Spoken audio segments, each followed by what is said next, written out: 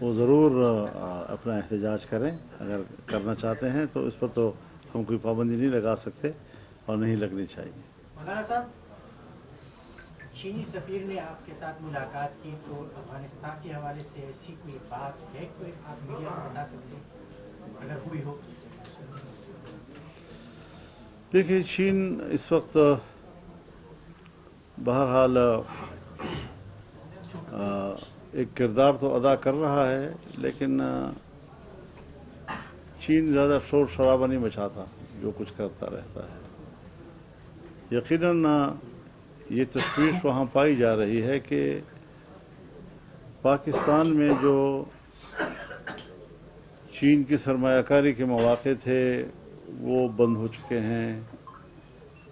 تو اب اگر آپ مغربی سرحد بھی بند کر لیتے ہیں، مشرقی سرحد بھی بند کر لیتے ہیں، تو چین کے ساتھ تو ایک کوریڈور بن جاتا ہے، اور وہ بھی آپ سے مایوس ہوں. اور ایران اس وقت کوئی اچھے نہ برے کا، وہ تو اپنے حالات کے نمٹ رہا ہے. تو خطے میں ہم نے پاکستان کو محصور کر دیا ہے اور تمام ترقی کے راستے اور کاروبار کے راستے مسدود کر دیے ہیں ہم لوگوں نے. بہت شکریہ آپ حضرات کا جی. یہ سینٹ الیکشن آ رہے ہیں ابھی ضمنی جو ہے، اس میں آپ لوگوں کا امیدوار کون ہے؟ پتہ نہیں مجھے، وقت سے پہلے آپ لوگ میرے خیال میں زناور لال نو پسر کر دو.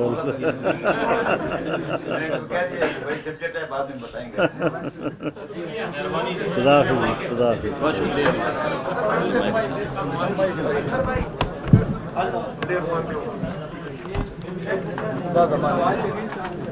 یہ اپنے